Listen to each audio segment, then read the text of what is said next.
parents, it's Katie Scott from chasingvibrance.com. I'm here to share with you a few more ideas, more tools for your parenting toolbox.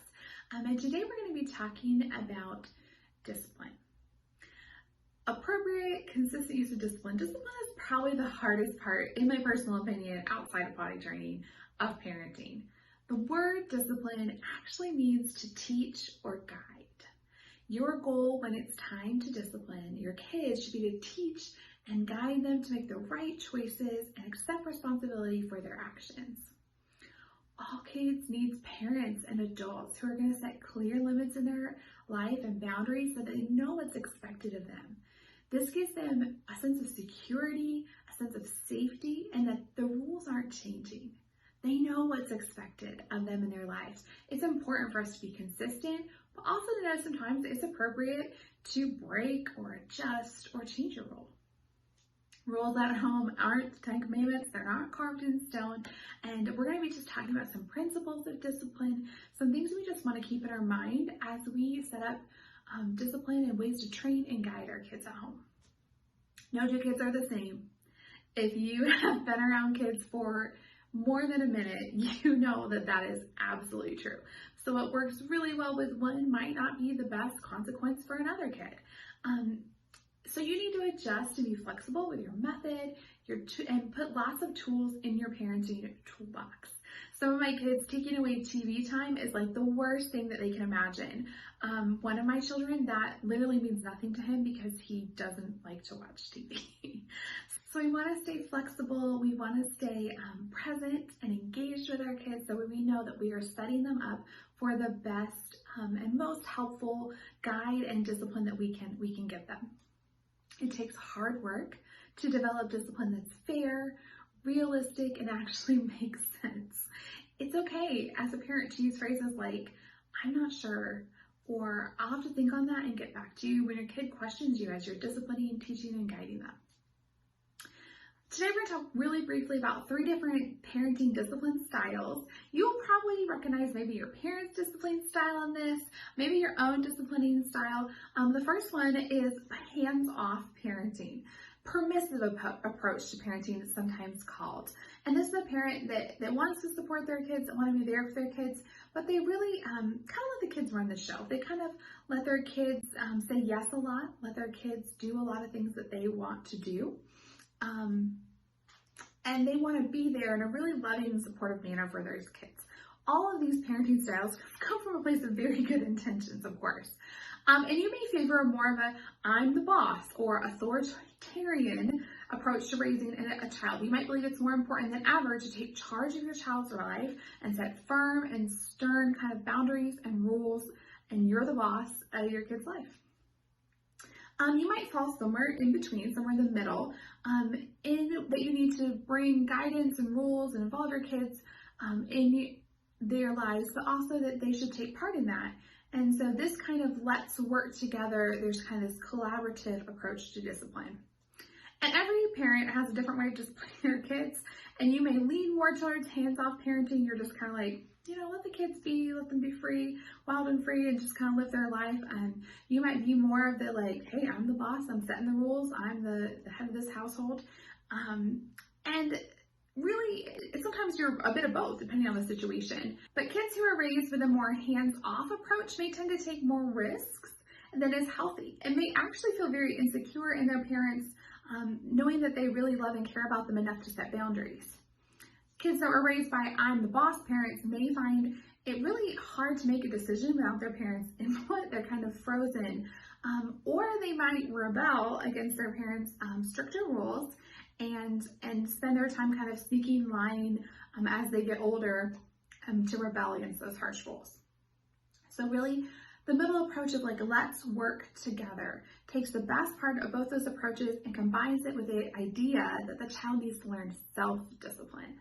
That's what we really want for our kids, right? We want them to discipline themselves, like we as adults know that we have to do as well. Parents who believe in working together with their kids are both loving and demanding. They believe that they must set high rules and standards for their child, clear rules that are enforced and stated consistently. They think about their child's feelings, needs, and opinions, They spend time talking and doing things together with their kids, building their relationships, sharing their values. They believe in that more is caught than taught mentality. And parents do not always have to be right. Parents are quick to apologize to their kids. And they know that certain rules can be open to discussion, and however, other rules, some dealing with safety or family values, are not. Make sure your child knows which rules are which. As the kids grow up, the way parents treat them has to change. It should change.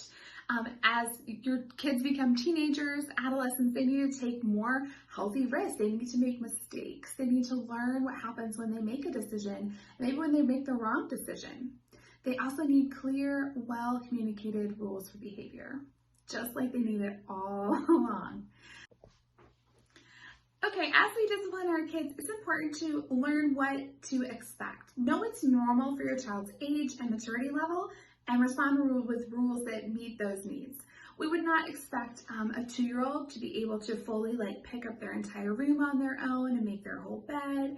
We wouldn't expect them to do chores like loading the dishwasher or unloading the dishwasher.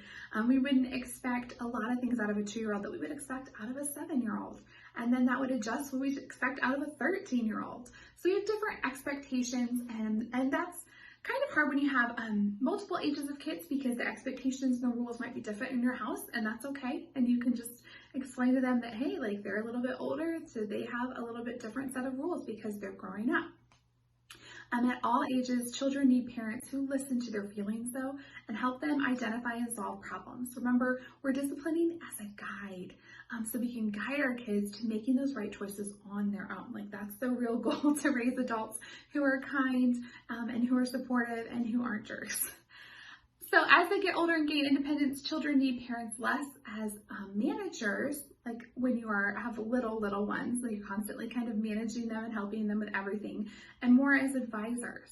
They need to learn to problem solve for themselves. There might be a lot of times with older kids that you're taking a step back and you're like, well, what do you think about the situation? And you're really just standing there as a place for them to get feedback and bounce ideas off and just kind of talk through those values. Have clear and positive standards for your child. Have rules that spell out what the child is expected to do. As much as possible, use do's rather than don'ts. So we are kind, we're not mean, if that makes sense. So we want to say we do work together. We do help each other. And by that, you do these certain chores or whatever. Explain to them that you want them to do their best and that you are always there to help. They don't have to do everything with excellence. They don't always have to do an A+ standard job, but they need to do their best. When they make a poor decision or fail to meet the standards, let them know you're disappointed and that you know they will do better next time. Use positive reinforcement and make sure that any punishment that you're giving fits the crime. Okay, so we just want to be consistent and fair with the disciplines that we're handing out to our kids. Strive for consistency. Gosh, this is hard, isn't it? I remember before I had kids, I was actually helped parents who were struggling in their families, and I would always say, you just have to be consistent. You just have to be consistent. And that's a really easy thing to say, but it's a really hard thing to do. So don't ignore bad behavior one time and then blow up the next time. That just adds confusion and fear, and that sense of safety from your kid that you're supplying them by having consistency around them is not going to be there if you are always responding differently. So be consistent, have fair punishment for bad behaviors, explain those to your child, and then do it. You've got to follow through and actually complete the discipline that you have set out. You need to teach them that their actions have consequences. This is really important. It's part of a hard part of our job as parents, but it's really what we're there for, why we are in family, so that we can help guide these kids. Show good judgment. 100% consistency would be impossible.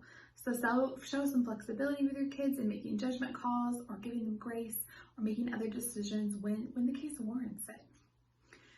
After your discipline or the punishment is over, you can talk about what happened, Always take a second to kind of regroup with your child, to reestablish that relationship.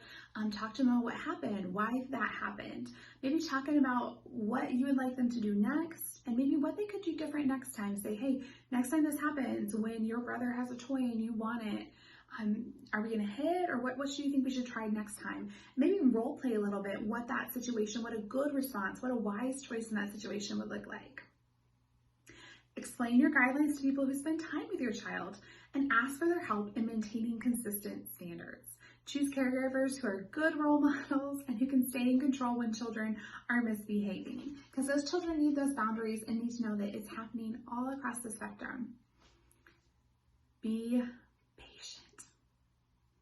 It's so hard. It's the one thing I pray for every day. Be patient. Children are not going to get things right the first time. They're not going to always be kind. They're not always going to be responsible. They're not always going to be respectful. So praise your child, catch them doing something right. Praise them publicly when they do things right, and always look to improve their behavior. If you're correcting them, correct them privately, not in front of other siblings or in front of friends or other family members. Don't overreact to behavior that is annoying but not dangerous. There's a lot of annoying things our kids do. Let's keep it 100, right? There's a lot of annoying things, but we can just say matter of fact, hey, that's not okay. Can you stop that, please? Or, hey, that's annoying me, and I'd like for you to stop, please. Explain why certain things are just not acceptable, not appropriate. You can do that in a really matter-of-fact way. And dealing with serious problems right away before you kind of lose control of the situation. So it's a lot easier to take care of a problem when it's small than when it's just fully blown up out of proportion. So it's easier to catch a small lie. It's easier to catch, to take a 5-cent candy piece back to the store to the clerk to make it right. It's easier to replace a toy that they broke with being, mad or being just not careful with it. It's easier to replace a $5 toy than it is to replace, a $200 TV or something like that. So let's be really consistent with the small things. And these are the things that really add up over time, and how you can just teach your children to become those responsible and respectful and caring adults that we want our kids to be. No two kids are the same. There's no magic solution for disciplining your kids. I feel like I've read a million books about it, and we are always just learning on our feet.